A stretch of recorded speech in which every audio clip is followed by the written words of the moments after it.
Carbon fiber is an expensive material for knife handles unless the word Ganzo is written somewhere on the knife, like the Ganzo G7392 CF. And if I said I wasn't going to review another Ganzo for a while, well, that's kind of like saying I'm going to stop drinking cheap beer. The knife is kind of similar in design to the G10 scaled G7393 I reviewed to much great successes a few months ago because it was inspired by the Griptilian blade shape, Griptilian axis lock, Griptilian-esque thumb stud, and weak overseas intellectual property enforcement. So let's see these measurements, am I right?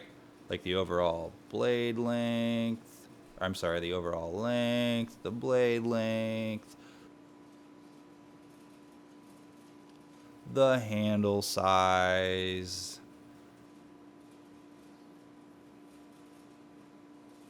the spine thickness, the weight,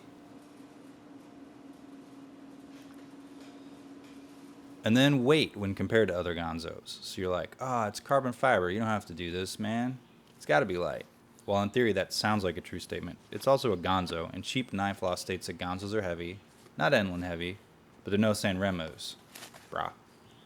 And as someone who likes expensive knives, you're just like, I don't know what you're talking about, bro. I'm around for your winning personality. Well, anyway, it's my job as a reviewer to notice dimensions of knives and also make dick jokes about those dimensions. So let's look at handle thickness compared to the other Ganzos I've reviewed. It's slightly less thick than most I reviewed here, but as you can see in this handy dandy shot, it's not that thin. Personally, I like something about 3.5 inches, slim and smooth. Therefore, it slides in a lot easier to your pocket. Anyway, carry configuration is always tip up, but you can switch the polished stainless steel clip to blade forward or blade buttward for pocket carry. The handle and blade are both adequately sized for my adequately sized hands, so my fingers don't crowd when I hold it. Although it's fairly smooth, so I wouldn't call it a great knife to use when skinning a buck or running a trot line. It's actually a smooth knife all around, except for a little edginess on the thumb studs, like normal. Like I mentioned earlier, the blade has a basic Griptilian shape to it, and is the size I like when my Leatherman blade isn't big enough. It has a stone-washed finish, like your jeans, and a drop point, slight, hollow ground blade. Sometimes I recycle my jokes, okay? It's made from Ganzo's 440C steel, like pretty much all Ganzo blades I've reviewed. So if you beat on it a while, you'll probably have to sharpen it. Normally, during the course of my reviews, I have to sharpen all the Ganzo knives to get them back to sharp enough after my, stupid stuff I do in these videos. So if you own a Benchmade axis and a Ganzo axis, I don't have to tell you that the Benchmades are always less stiffer. They're like buttery. No, that's not a good word for it. You don't have to put as much pressure on the lock on a Benchmade versus a Ganzo to disengage the lock. I will say this particular specimen is more on the Benchmade side of stiffness, just to make it sound a little confusing. I can pull the lock studs back and flick the blade open fairly easily. Some of my Ganzos are harder to do than that, but, just letting you know. Okay, so it looks nice and it feels nice in the hand, so let's work with it a little.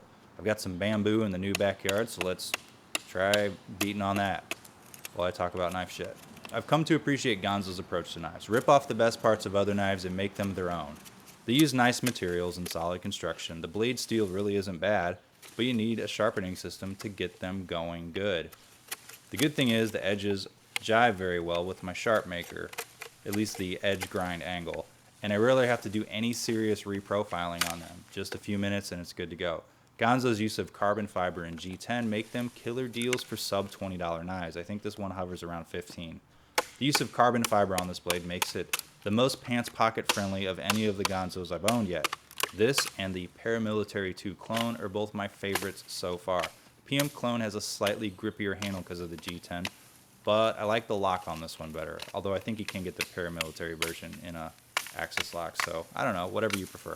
And since my blade usually isn't smeared in deer guts, the smooth carbon fiber isn't really a drawback.